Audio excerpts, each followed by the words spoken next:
தாவேக்காரங்க நேற்று இரவுல இருந்தே ஒரு நடிகைக்கு ஃபயர் விட்டுட்டு வர்றாங்க. யார் அந்த நடிகைன்னா நடிகை சனம் ஷெட்டி. இவங்க யார் தெரியுமா? நான் தளபதியோட தீவிரமான ஃபேன். நேத்து தான் FDFS பார்த்துட்டு வந்திருக்கேன். இவங்க தான் தன்னை ஒரு விஜய் ரசிகையாக அடையாளப்படுத்தி ஃபர்ஸ்ட் ஷோ ஜனநாயகன் பார்த்துட்டு எங்கே போகிறாங்கன்னா போராட்ட களத்துக்கு போகிறாங்களாம்.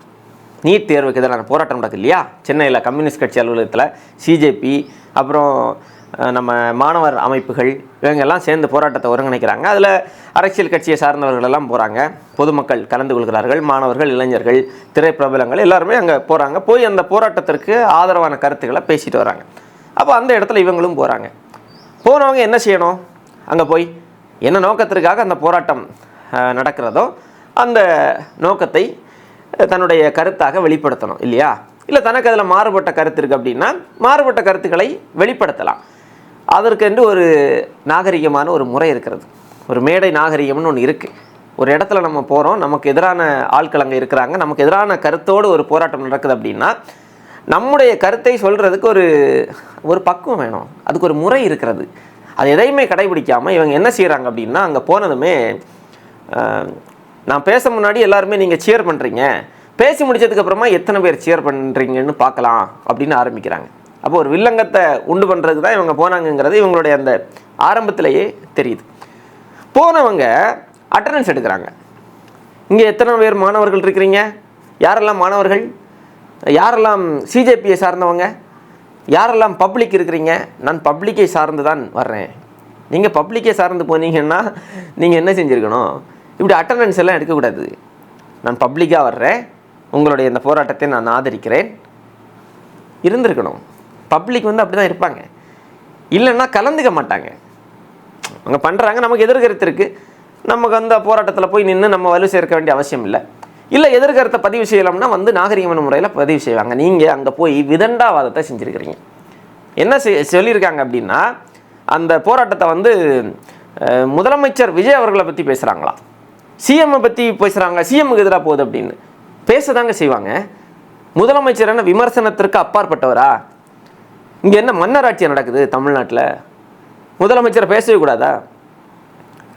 போராடக்கூடிய மாணவர்களை காவல்துறையை ஏவி அராஜகத்தில் ஈடுபட்ட முதலமைச்சர் விஜய் அவர்களை பேச மாட்டாங்களா? காவல்துறை யாருடைய கட்டுப்பாட்டில் இருக்குங்க? தமிழ்நாடு காவல்துறைக்கு யார் அமைச்சர்?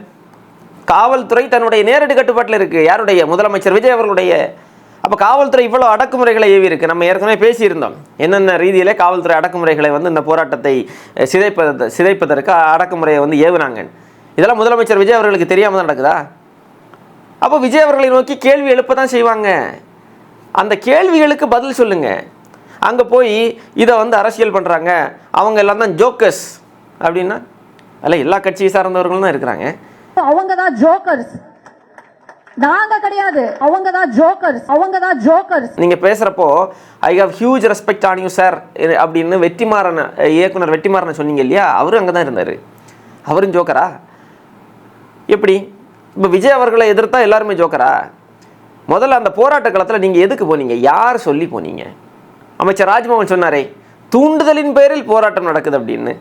அப்போ நல்லா நடந்துட்டு இருக்கிற போராட்டத்தை தூண்டி விட்டு போராட்டத்தை சிதைக்கிறதுக்கு உங்களை யார் அனுப்புனது அப்படி நம்ம கேட்கலாமா?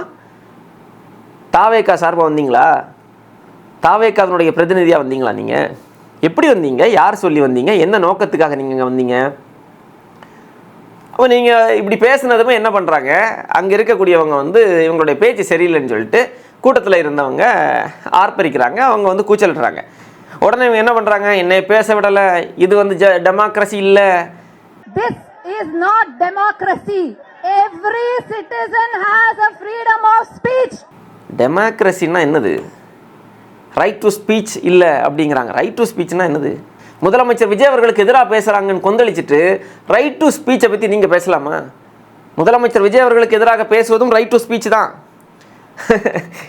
உங்களுக்கு கருத்துக்களை ஏற்க முடியலை, இந்த போராட்டம் வந்து தாவேக அரசுக்கு எதிராக போயிடுது, அரசுக்கு ஒரு அவப்பெயரை இது ஏற்படுத்தி தருது அப்படிங்கிற ஒரு மனப்பான்மையில் நீங்கள் இருக்கிறீங்க. அப்போ இதை சரியாக இதை வந்து டிஃபெண்ட் பண்ண தெரியலை. இப்போ அரசினுடைய நிலைப்பாடு என்ன? இந்த போராட்டம் வந்து அரசுக்கு எதிரான ஒரு போராட்டம் மாதிரி இந்த போராட்டத்தை வந்து இவங்க கொண்டு போகிறாங்க.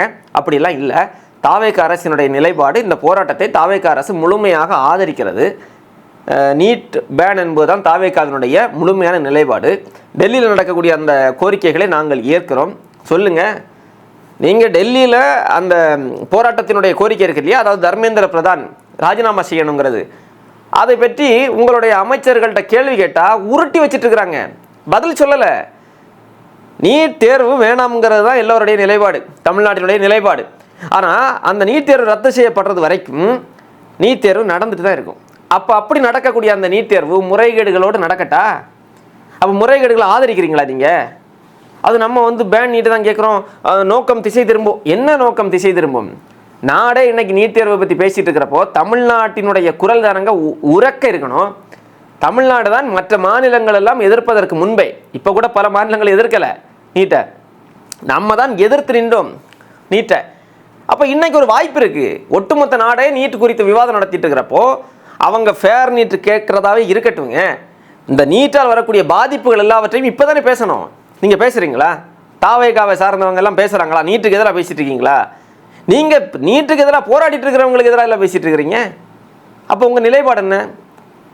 மெல்ல மெல்ல இந்த தாவேகா எதை நோக்கி நகருது அப்படின்னா, நீட் தேர்வை ஆதரிக்கக்கூடிய ஒரு மனநிலைக்கு மக்களை தயார்படுத்தக்கூடிய வேலையை பார்த்துட்டு வர்றாங்க.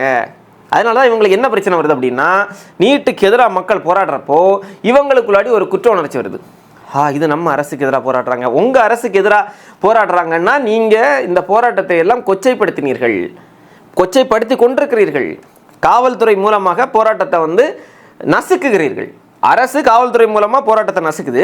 தாவேகாவை சார்ந்தவங்க சமூக வலைதளங்கள் என்ன செஞ்சுட்டு இருக்கிறீங்க அப்படின்னா, இந்த போராட்டத்தை செய்யக்கூடிய நபர்களை எல்லாமே அவங்க எல்லாம் ஏதோ தேச துரோகிகள் மாதிரி, இந்த நாட்டுக்கு எதிரானவர்கள் மாதிரி அவங்கள அப்படி காண செய்யக்கூடிய வேலையை தான் நீங்கள் செஞ்சுட்டு இருக்கிறீங்களே தவிர, இந்த நீட்டுக்கு எதிராக, நீட்டால் என்னென்ன பாதிப்புகள், நீட்டை ஏன் எதிர்க்க வேண்டும், தாவேகாவை சார்ந்த எத்தனை பேர் பேசுனாங்க?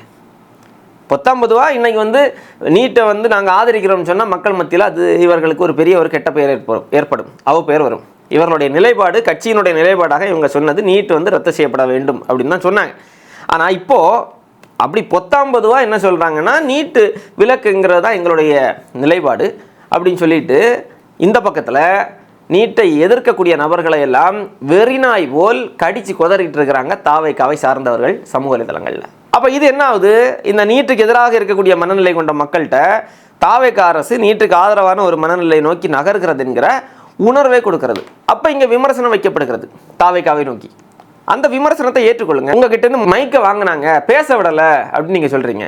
அந்த போராட்ட காலத்தில் இருந்த உமர் முக்தார் உங்களுக்கு தெரிஞ்சிருக்கும், மக்கள் பாதை அமைப்பை சார்ந்தவர். ஜல்லிக்கட்டு போராட்டத்தை எல்லாம் சென்னையில் அப்போது மெரினால ஒருங்கிணைத்து நடத்தியதில் ரொம்ப முக்கியமான ஒரு நபர். தொப்பியோபா பிரியாணி கடை இருக்கு இல்லையா, அதனுடைய நிறுவனர். அப்போ அவர் அந்த களத்தில் நிற்கிறாரு. அவர் பொறுங்க, அவர் என்ன சொல்கிறாரு அப்படின்னா, அதுக்கப்புறமா அவருடைய பத்திரிகையாளர் சந்திப்பு கூட இருக்குது ஊடகங்களில். சனம் செட்டி அவர்கள்ட்ட பேசிக்கிட்டு அவங்க சில குற்றச்சாட்டுகள்லாம் வச்சாங்க இல்லையா, அதுக்கெல்லாம் விளக்கம் கொடுத்துட்டு மறுபடியும் அவங்கள பேச வைக்கிறதுக்கு தான் நாங்கள் இருக்கிறோம். ஆனால் அதுக்கு முன்னாடி அவங்க வெளியே போயிட்டாங்க. வெளியே போயிட்டு அவங்களுக்கு மைக்கை பிடுங்கிட்டோம் அப்படின்னு அவங்க ஒரு குற்றச்சாட்டை வைக்கிறாங்க. அப்படியெல்லாம் இல்லை, நீங்கள் வாங்க, யார் வேணாலும் வாங்க, எல்லா கட்சியை சார்ந்தவங்களும் நீங்கள் வரலாம், நீங்கள் உங்களுடைய கருத்துக்களை நீங்கள் பதிவு பண்ணுங்க அவர் பேசுகிறாரு. தாவேகாவை சார்ந்தவங்களும் வாங்க, போங்க, நீங்கள் உங்கள் கட்சியினுடைய பிரதிநிதிகளை அனுப்புங்கள், அமைச்சர்கள் போங்க, போய் பேசுங்க,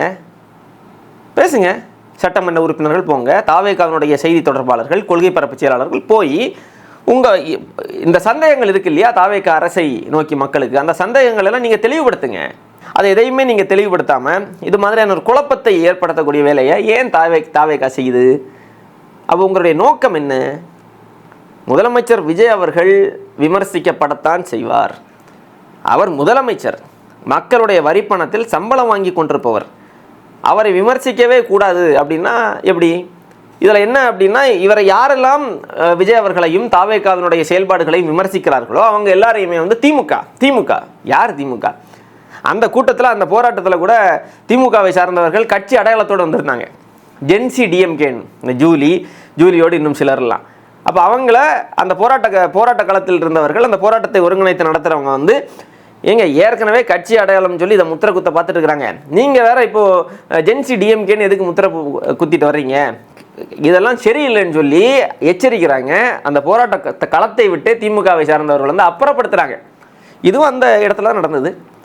இது எல்லாத்தையும் வந்து திமுக நடத்துது. என்னது இது?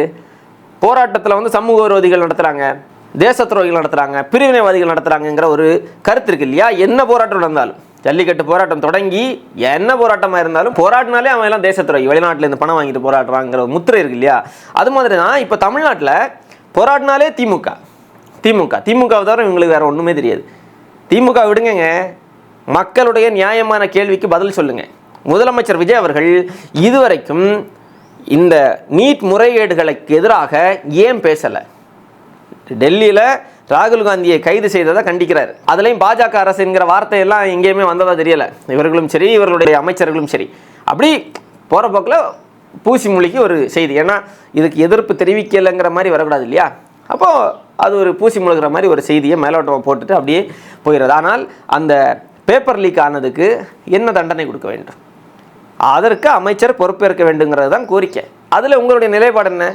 அந்த நிலைப்பாடை பற்றி தாவேக அமைச்சர்கள்ட்ட பத்திரிகையாளர்கள் கேட்குறப்ப கூட அதை பற்றி பேசாமல் அப்படியே பூசி முழுகிட்டு போகிறாங்க.